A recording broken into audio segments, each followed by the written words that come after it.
Millions of believers quote this verse as a weapon against the enemy. Most are holding it backwards. Submit yourselves therefore to God. Resist the devil, and he will flee from you. You have likely spoken it yourself in a hard moment, over fear, over temptation, over a long, dark season you could not seem to break. And then, very often, nothing changed. The fear stayed. The temptation won again. The darkness did not flee. The quiet conclusion many faithful believers reach is this: perhaps spiritual warfare does not really work. Perhaps that verse belongs to someone with stronger faith than mine. But the problem was almost never the verse. The problem is that most of us have only ever done half of it, and done that half in the wrong order. Because in the original language, submit and resist are not two separate spiritual tasks. They are one battle position, two Greek words in two positions. Miss the order, and the promise at the end simply never comes.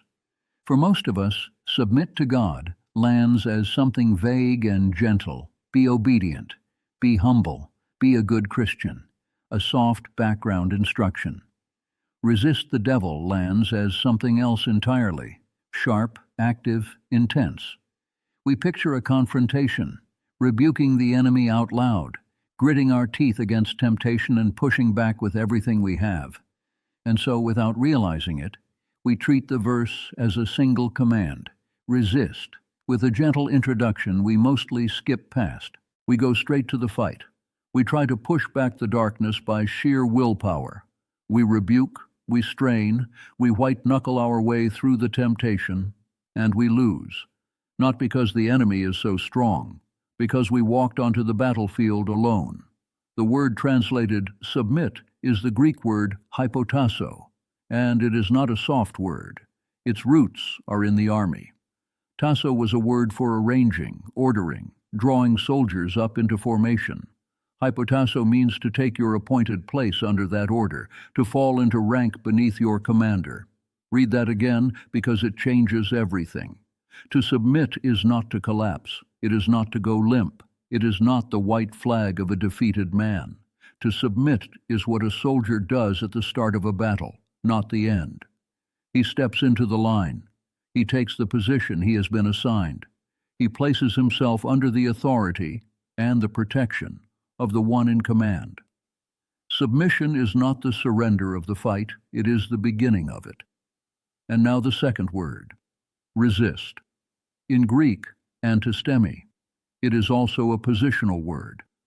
Antistemi means to stand against, to set yourself in front of an advancing force and hold the ground, to not be moved. So look at what the verse is actually describing. Two positions: get under your commander, then stand against the enemy, and the order is fixed. You cannot do the second without the first. A soldier who stands against an enemy without first standing under a commander is not brave. He is a casualty. He is one man, alone, on open ground, with the full weight of the enemy bearing down and no army behind him. That is what so many tired believers have been doing for years, resisting without submitting, fighting the enemy from a position they were never meant to fight from, and then blaming themselves when they fall. The devil does not flee from a lone soldier, he picks him off. And there is something just above this verse that makes the whole thing clear. James 4:7 does not begin a new thought. It opens with the word therefore. Submit yourselves therefore to God. And a therefore always points back. Point back one verse and here is what you find. God resists the proud, but gives grace to the humble. Now look closely, because James is doing something deliberate. The word for resists in that line, God resists the proud, is antitasso. And the word for submit in the very next line is hypotasso. Antitasso. Hypotasso. The same root, the same battle arrangement word. Antitasso means to arrange yourself against, to take up position facing someone as an opponent. Hypotasso means to arrange yourself under. So James is laying two pictures side by side. The proud person forces God into battle position against him, God himself arrayed as his opponent. The humble person does the opposite. He arranges himself under God, in rank, on God's side of the line. That is the choice the verse is built on. Pride does not merely weaken you. It changes which side of the line you are standing on. And James keeps going, just after our verse. Draw near to God, and he will draw near to you. And a few lines later, humble yourselves before the Lord, and he will lift you up. So, submit to God was never a vague instruction to be nice. It is the specific posture of humility, the proud man laying down his own command and stepping into rank. And only the humble can do it. Pride cannot submit. Pride insists on its own authority, and so pride always fights alone. To see how deep this runs, go back to the first battle in the Bible, the garden. When the serpent came to Eve, look at what he actually offered. You will be like God. That was the temptation, not mainly a piece of fruit, an invitation to step out of rank, to stop living under God's authority and seize a command that was never hers to hold. And no one stood against it. No one resisted.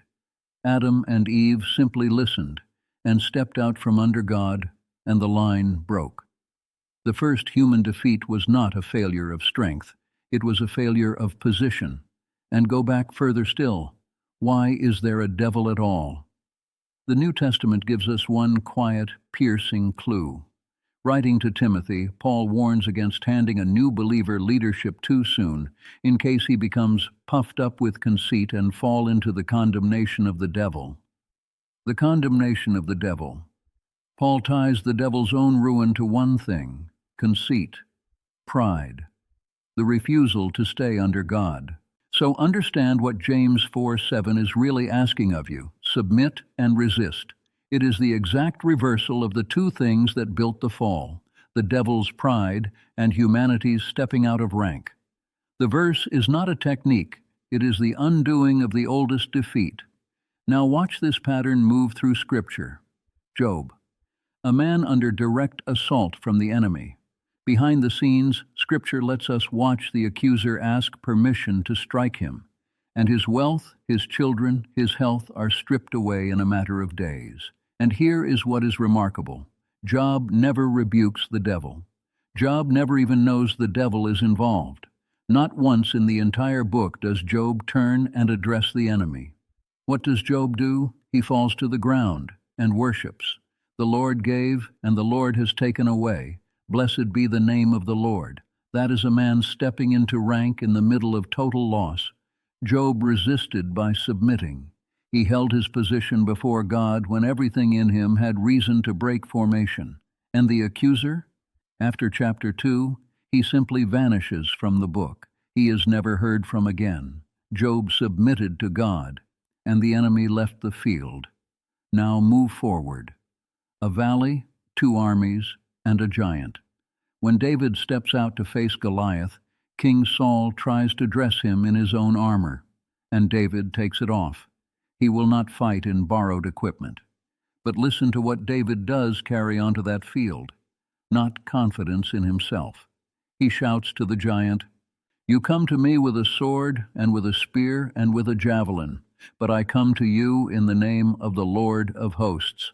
The name of the Lord of hosts, the Lord of armies. Before David ever swings the sling, he names the one he is standing under. He resists the giant from a position beneath his king. Goliath did not fall because a shepherd was strong. He fell because of the name that shepherd stood under. That is the pattern. The victory belongs to the one who is in rank. And this is not one isolated verse. The Apostle Peter, writing his own letter, lands on the same truth in the same order. Humble yourselves, Peter says, under the mighty hand of God. And then, a few lines later, resist him, standing firm in the faith. Submit, then resist. 2 apostles, 1 pattern. But here is the question the whole pattern is pressing toward. Every person we have named eventually faltered. Job questioned. David, later in life, fell badly. Every human soldier, given enough years, breaks rank somewhere. So the pattern, as strong as it is, still leaves us needing something more. We need a soldier who never once stepped out of position, one who stayed perfectly submitted all the way through. So go to a wilderness. Jesus led into the desert, hungry for 40 days, and the same enemy from the garden arrives with the same kind of offer. Turn these stones to bread. Throw yourself down. Bow to me, and all the kingdoms of the world are yours. Every offer is the old offer. Step out of rank. Act on your own authority. Take a shortcut around the Father. But watch how Jesus resists, not with a display of divine power. 3 times he answers with 4 words. It is written. He stands on the Father's word. He refuses every invitation to leave his position as the submitted son. You shall worship the Lord your God, and him only shall you serve. And then Scripture says it plainly. Then the devil left him. He fled, exactly as James promised. The submitted son stood against the enemy, and the enemy ran. But the wilderness was not the end of it. The deepest submission was still ahead. In another garden, Gethsemane, Jesus knelt under a weight that would crush a man and prayed, "Not my will, but yours, be done." That is hypotasso reaching its furthest point, the Son stepping fully under the Father's will, even when that will lead to a cross. And on that cross, it looked like the lone soldier had finally been overwhelmed. It looked like total defeat. It was the opposite. Scripture says that on the cross, Jesus disarmed the rulers and authorities and put them to open shame, triumphing over them. The enemy was not defeated by a show of force. He was defeated by an act of perfect submission. The most submitted moment in human history was the moment the powers of darkness were stripped and routed. And that changes where you now stand. When you place yourself under God, you are not stepping under an untested commander. You are stepping in behind the one who already faced this enemy in a wilderness and a garden and a cross, and won every time. The devil is not fleeing from you. He never was. He is fleeing from the one you now stand under. If you have walked with God for decades, you have likely grown tired in a very specific way.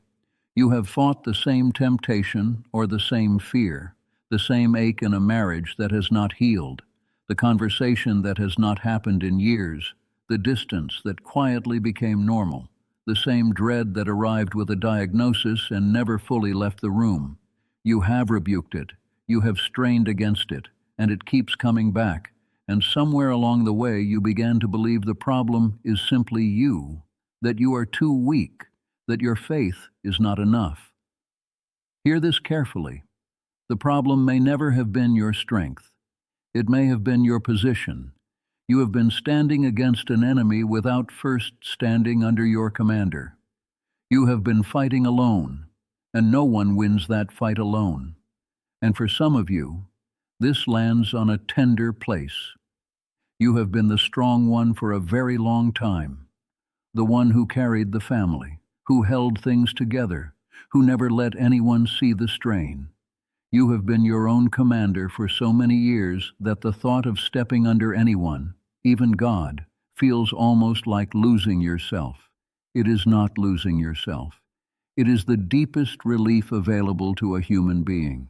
To submit is to finally lay down a command you were never strong enough to carry and to step into the protection of one who is. And if you are fighting for someone else, a child or a grandchild far from God, surrounded by a darkness you cannot reach, remember Job.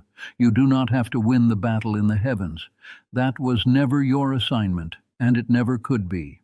Your assignment is to hold your position, to keep worshiping, keep praying, keep believing in rank when everything in you wants to break formation in panic. You submit. God contends. And the accusing voice, the one that tells you it is too late, that you have failed too many times, that you are disqualified, that voice is not your commander. It is the enemy, and the enemy flees from one thing, not your strength, the authority you stand under. So speak this out loud, where you are. I lay down my own command. I step under God, His authority, His order, His protection. I am not fighting alone, and I was never meant to. I take my place in the line. And from under my king I stand against the enemy, and he will flee, because he is not fleeing from me. He is fleeing from the one I belong to. Here is what James 4:7 has been saying all along. Submit to God, resist the devil, was never two tasks, and it was never a technique. It is one battle position, held in one fixed order. You get under your commander, and from there, only from there, you stand against the enemy. Submission is not the white flag of a beaten soldier. It is a soldier taking his place in the line, and the devil does not flee from your willpower, or your rebuking, or your strength on its best day. He flees from the king you are standing under. You were never asked to win this fight alone. You were asked to get in rank. If you have been fighting alone, and you are ready to step back under your commander, comment 2 words, in rank. Let it be the moment you stop fighting from open ground. And if you know someone worn down by a long spiritual battle, someone who has started to believe they are simply too weak, send this to them. It may be the word that gets them back into formation. Subscribe and join us.